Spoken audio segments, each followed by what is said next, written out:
In the age of COVID-19 and the economic destruction that's been caused by this virus, we are seeing a shift in the African narrative towards enterprise-led solutions away from aid-led solutions. Resilience and perseverance in business is vital in this context. The big question is, how do we create systems and solutions that will see the longevity of African businesses for generations to come? My name is Jolly Mokorosi, and thank you for joining us on Wealth at Work, a show that focuses on wealth creation and education in South Africa. I'm pleased to welcome my guest today, Dr. Samukeliso Dube. Dr. Dube is a seasoned healthcare executive, entrepreneur, and certified physician leadership coach. Dr. Dube is passionate about driving change in healthcare systems across Africa. So, Dr. Dube, thank you so much for joining us today on our show. We are so pleased that you were able to make the time for us. But one of the things that has basically come up as well is this issue of health and wealth. What is the link between health and wealth in your eyes, from your perspective? Thank you so much, Jolly, for asking those questions. It's an important link that you're making, health and wealth. You know, a few years ago, Jeffrey Sachs, I don't know whether you know him, associated with the World Bank, with WHO, made this economic link between health and wealth, that nations who value health of their citizens do well in terms of GDP growth. You would know that if you're not well yourself, there is no way you can be productive in any part of your life, right? So we have seen that for most African countries, the fissures that are in the healthcare systems have shown overtly during this era of COVID. Meaning, if we do not invest in our own health systems as countries, but more importantly, especially as women, if we don't invest in our own health and well-being, there is no way we can actually be wealthy. So that equation has actually been well established, that those nations and those individuals who invest in their own health and longevity, they do well in terms of GDP growth. We translate that as women into what it means for your daily life, right? Invest now so that you don't spend more days being sick and spend more days rather creating wealth that can last a generation. You know, you touch on a couple of things and kind of this brings me to something that's turned in my head a few times. And that is around that women-owned businesses, particularly Black women-owned, African women-owned businesses, tend to experience or face challenges. And there appears to be this gap between where we are and where we want to be. From your perspective, how do we close that gap? What is the gap? How do we close it? What is causing that gap?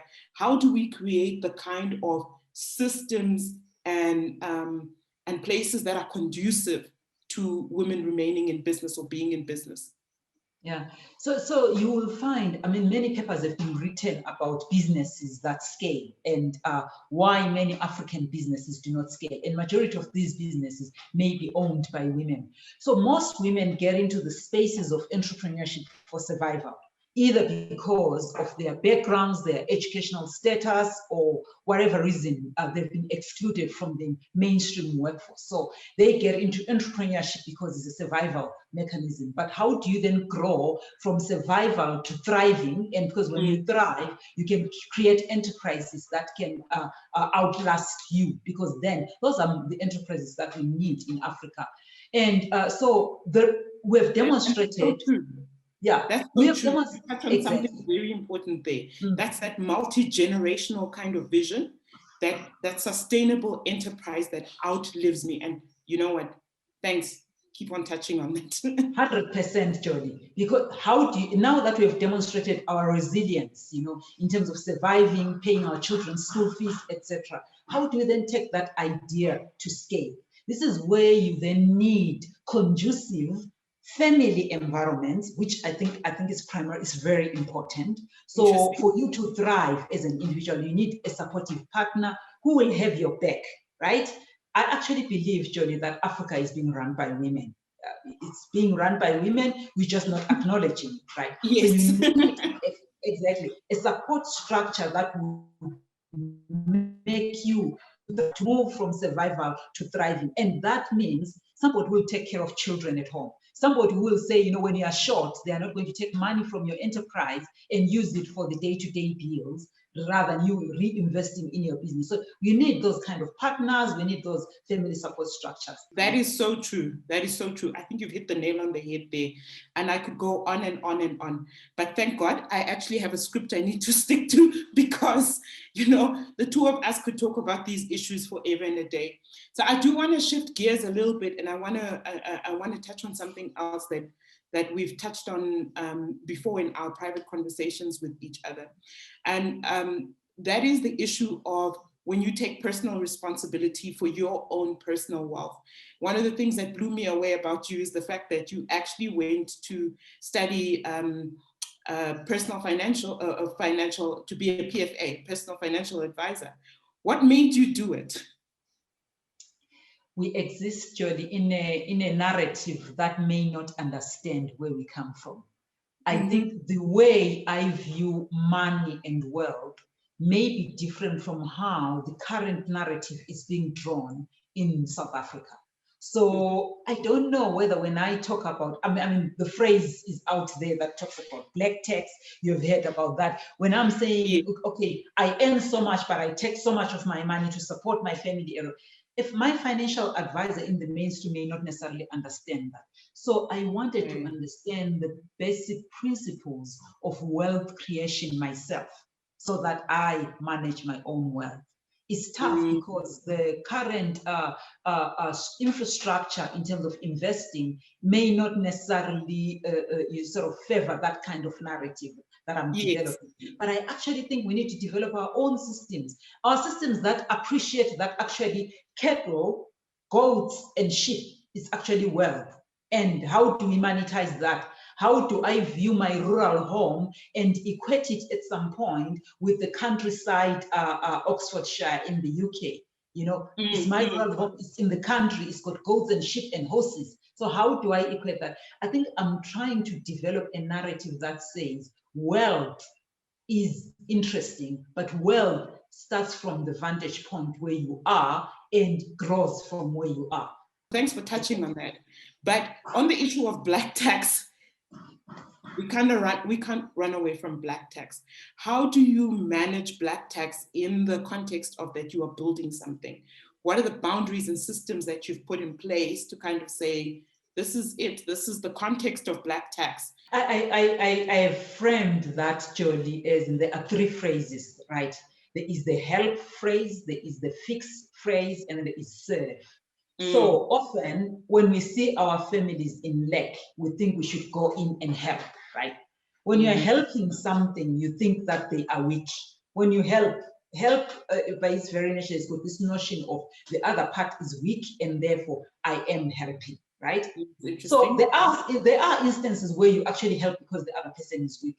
But far and large, in the context of black tax, I feel we get in there to help, and yet those people are not weak. Because assuming that human beings, especially when they are above 18, or maybe in our African sense, we could say above 20, right? They are whole, they are creative, they are resourceful. They are able to find their way, and therefore, do they need to be helped? Exactly. And then at times we get in there and fix, and I'm sure in my family I've gotten in there and I want to fix things, but fixing assumes that things are broken.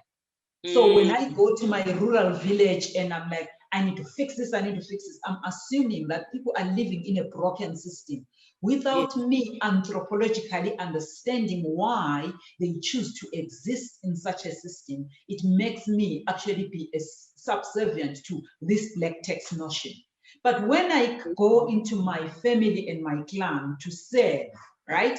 It becomes a different narrative altogether, because I am serving, assuming that they are whole, they are creative, and therefore they'll find solutions to their problems if only we come together to actually unravel some of these narratives. So that's how I view black tax. That's incredible. I love the fact that you brought it back to serving, because for myself as a leader, as an African, as somebody who is a second born in the family. I am older, there are certain expectations of me, but society wants to say that you're being burdened by your family. And I'm not being burdened, I'm serving my family, you know. So I think you framed it really nicely. Just to wrap up the show, it's been so quick, but I want to ask you this question around who was the biggest influence on you around wealth and why? And what advice would you give to people out there listening to this show today? It's an interesting question about who, because we talk about mentors. You should have mentors, you should have people who you look up to. But when I grew up, I actually didn't have a person who, first of all, I knew I wanted to become a doctor because I looked around me and I said, what is the best that a woman could do around here? And they're like, you should be a teacher, you should be a nurse, and all those, traditional narratives of where a Black woman lands. And I'm like, oh, why can't I be a doctor? And then I started, no one in my clan or in my village or in my township or where I grew up actually was a doctor then. And I started to aspire for more. And when I became a doctor, I wanted to aspire to be the best. So I've always aspired, not got an inspiration, not from people around me, but from narratives that I read about, from books that I read more than anything else. But Jolie, I'll just close with this one around my people who inspire me, my grandmother. Because my grandmother said to me, there are so many problems in the world. I don't care what you choose, just choose one. And if necessary, defend it with your life. She had chosen a cause of gender equality way back then when women were not known in Africa to stand for much in their generation. So she inspires me to this day. And in my house, I do have a room where when I get into the house, I think the way I've done the room is such that I remember her because she lives in my heart the way she actually narrated what to live for. Samu, thank you so much for joining us. I really appreciate your words of wisdom. I appreciate the topics that you brought up. I mean, not just myself, but I think anybody listening to this today will have something to think about. Thank you for watching Wealth at Work. We look forward to sharing more stories and profiling other dynamic entrepreneurs and business people. Please like and share, leave a comment with what topic you would like to see next. My name is Jolly Mokorosi. Thank you and goodbye.